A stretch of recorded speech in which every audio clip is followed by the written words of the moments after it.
최근 테슬라를 둘러싼 트위터 이슈가 꽤나 떠들썩합니다. 매일같이 언론에서는 테슬라와 트위터에 대해서 공격적으로 보도하고 있는데요. 테슬라의 머스크가 트위터의 CEO 자리를 물러난다는 내용을 머스크가 이 회사를 판다는 걸로 오해하시는 분들이 꽤 많습니다. 그래서 언론이 얼마나 무서운지를 알 수가 있는데요. 특히 수많은 언론들이 한 번에 비슷한 뉴스를 내보내면 사람 마음이 진짜 흔들릴 수밖에 없습니다. 이런 것들을 전문 용어로 군중 심리라고 부르죠. 여기에 댓글까지 합세하면 진짜 산 사람도 일순간에 매장시킬 수가 있습니다. 지금까지 테슬라에 대해 나온 언론들을 보면 진짜 문제가 있겠다라고 생각할 수도 있어요. 하지만 테슬라 혹은 이와 동반하여 같이 성장하는 2차 전지주들에 투자하시는 분들은 대부분이 단타가 아니라 장기 투자하시는 분들이시잖아요. 투자를 하다 보면 이런 일은 자주 겪는 일입니다.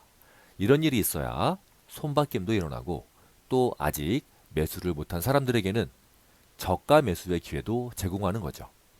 동시에 여러분들의 마음 수양이나 주식 투자에 대한 마인드도 성장하게 되는 것입니다. 만일 고점에서 테슬라를 샀다면 2022년 한 해 이상 동안 내리 하락했기 때문에 지금 1년 이상 이 하락장을 경험하고 있을 겁니다.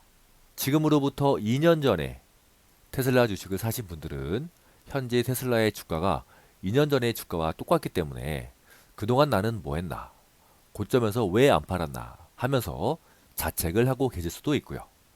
지금은 누구나 이런 생각을 하기 마련입니다.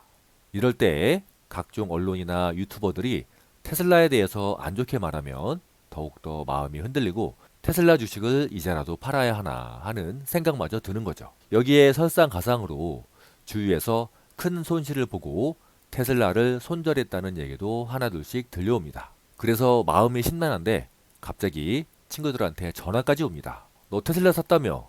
요새 뉴스에서 시끌시끌 하던데 너 큰일 나는 거 아니야? 대출받아 사지는 않았지? 통화를 마치고 나면 후회와 자책감이 들기 시작합니다. 아, 내가 잘못 판단했구나. 매일 아침마다 하락해 있는 테슬라의 주식을 볼 때마다 미칠 것 같죠. 이 공포와 두려움에서 벗어나는 가장 빠른 방법은 두 가지가 있습니다. 먼저 첫 번째는 주식 시장과 테슬라의 반등입니다. 모든 사람이 원하는 일이죠. 하지만 지금 상황으로서는 쉽지 않기 때문에 현재로서는 좋은 방법은 아닌 것 같습니다. 이 공포와 두려움에서 벗어나기 위한 다음 방법은 테슬라의 주식을 팔아치우는 것입니다. 그러면 더 이상 이런 악몽 같은 일상에서 벗어날 수 있겠죠. 하지만 여기서 생각해 봐야 합니다. 내가 테슬라의 주식을 판다는 얘기는 다른 누군가가 내 주식을 산다는 이야기입니다. 아니, 온통 안 좋다는 소식들만 있는 이 테슬라의 주식을 이 사람들은 왜 사는 거죠? 이 상황에서 도대체 테슬라의 주식을 사고 있는 것은 누구일까요? 어떤 바보가 다들 안 좋다는 테슬라의 주식을 사고 있는 것일까요? 테슬라의 주가는 2010년에 1달러 때부터 시작해서 400달러까지 지금까지 약 12년간 약 400배 이상 상승한 주식입니다. 그런데 1달러부터 시작해서 400달러가 오기까지 마냥 순탄했을까요? 1달러부터 시작해서 400달러까지 약 12년간 단 한 번의 조정도 없이 주가가 계속 우상향만 했을까요? 절대 그렇지 않습니다.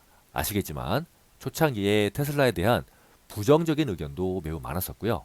사업이 확장될 때마다 그리고 주가가 오를 때마다 이런 부정적인 뉴스와 보고서는 계속 이어졌습니다.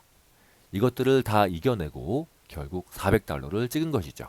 또 1달러부터 400달러까지 오는데 주가 역시 굴곡을 겪습니다. 올라갔다가 내려갔다가 또 오르고 내리기를 반복하면서 전체적으로 우상향한 것이죠. 다만 2020년에 유동성의 힘으로 주가가 너무 빨리 그리고 과하게 오르다 보니까 그 유동성의 힘이 사라지면서 주가 역시 빠르게 하락하고 있는 것 뿐입니다. 최근에 테슬라의 주가 하락 요인을 찾아보면 중국의 코로나 봉쇄에 따른 생산 차질, 가격 인하로 촉발된 중국의 수요 둔화 우려, 그리고 내년에 경기 침체 우려 등을 꼽을 수 있죠. 물론 미국 연준의 금리 인상도 여기에 포함되어 있습니다. 하지만 이 모든 것들은 시간이 지나면 해결될 문제입니다. 미국 연준이 영원히 금리를 올릴 수만은 없습니다. 어느 때가 되면 반대로 금리를 내려야만 합니다. 미국 연준이 가지고 있는 임무 중에 하나는 경기 회복입니다. 지금처럼 경기 침체가 지속되고 경기 침체 우려가 점점 더 커지면 미국 연준이 가만히 보고만 있을 수는 없습니다. 그렇다면 그것은 미국 연준의 근무 태만입니다. 연준은 경기를 회복시키기 위해 다시 금리를 내려야만 할 것입니다. 그러면 주식시장을 비롯해서 위험자산의 가치는 또다시 상승 곡선을 탈 것입니다.